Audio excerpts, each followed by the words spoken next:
राहुल गांधी जी जो है वो आज चाहे तो आज भी सरकार गिरा सकता है। हेलो दोस्तों, स्वागत है आपका फिर से एक बार हमारी चैनल में। दोस्तों, आज मैं जिस व्यक्ति के बारे में, जिस इंसान के बारे में बात करने जा रहा हूँ, ना तो उनका इंट्रोडक्शन आपको मुझे देने की ज़रूरत है, ना तो उनके बारे में कुछ आपको मुझे बताने की ज़रूरत है। वो इंसान अपने आप में खुद एक मिसाल है।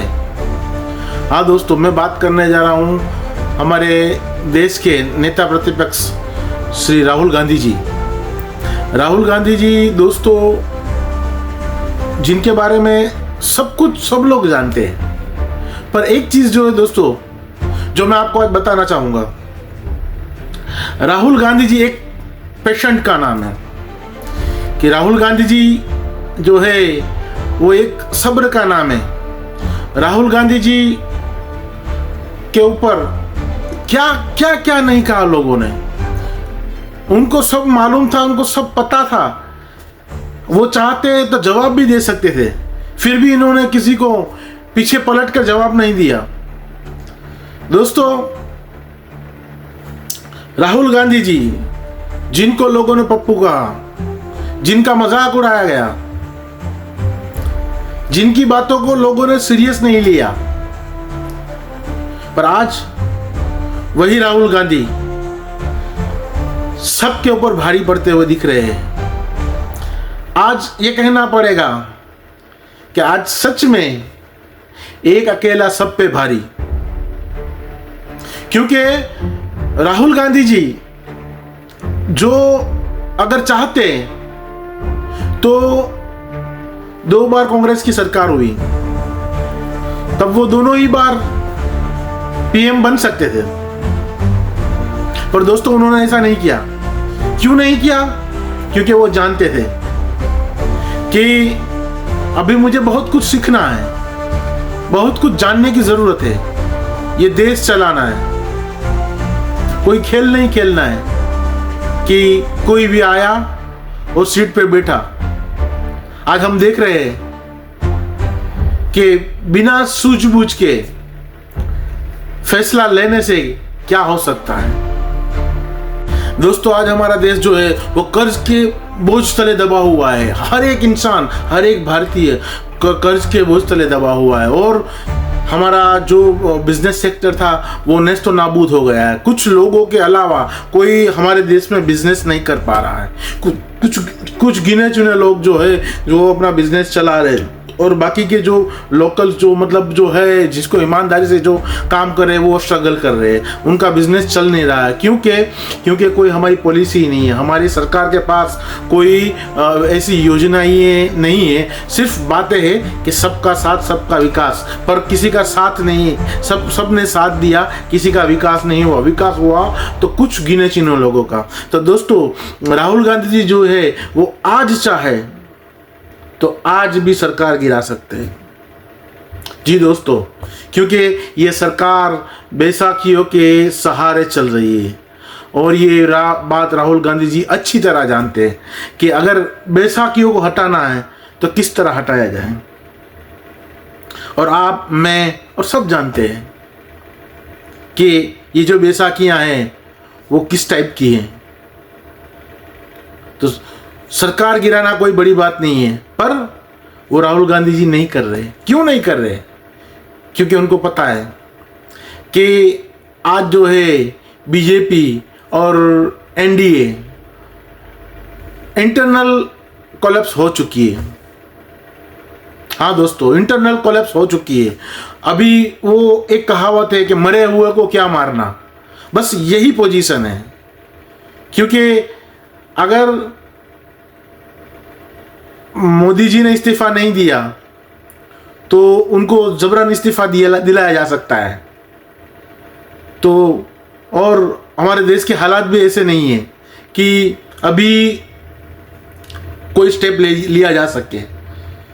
अभी मानो कि हमारा देश जो है वो बहुत ही नाजुक दौर से गुजर रहा है।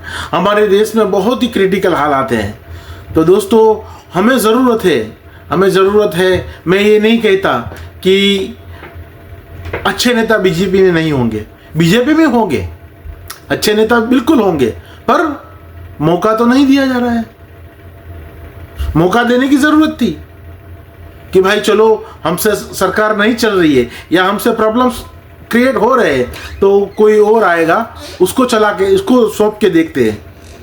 जैसे सोनिया जी ने मनमोहन सिंह जी को प्राइम मिनिस्टर बनाए और उन्होंने जब पूरी दुनिया जब स्ट्रगल कर रही थी तब उन्होंने हमारे देश को उभारा है।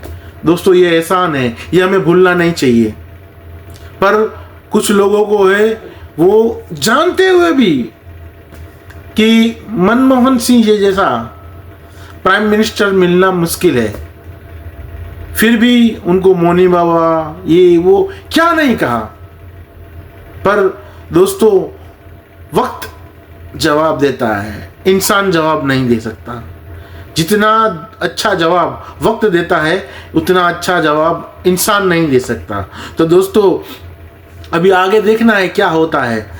राहुल गांधी जी आएंगे और हमारे देश की डोर संभालेंगे और पॉसिबल है कि हमारे देश के हालात बहुत जल्दी सुधर जाएंगे। दोस्तों ये हिम्मत का काम है।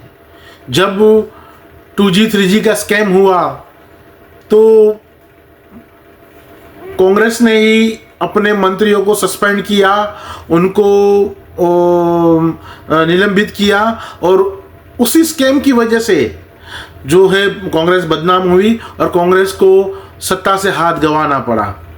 तो दोस्तों ये सभी में हिम्मत नहीं होती सच बोलने की। सच राजा वो होता है जो सच को एक्सेप्ट करे, और ये हिम्मत राहुल गांधी में है, ये हिम्मत सोनिया गांधी में है।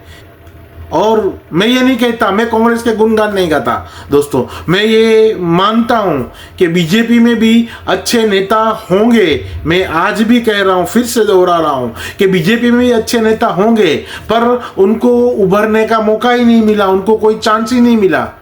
तो क्या करें? अगर भाई तुम्हें कोई चांस नहीं देगा तो तुम अपना टैलेंट कैसे दिखा पाओगे? पर नहीं, यहाँ तो ये चलता है कि साहब जो बोलेंगे वही होगा।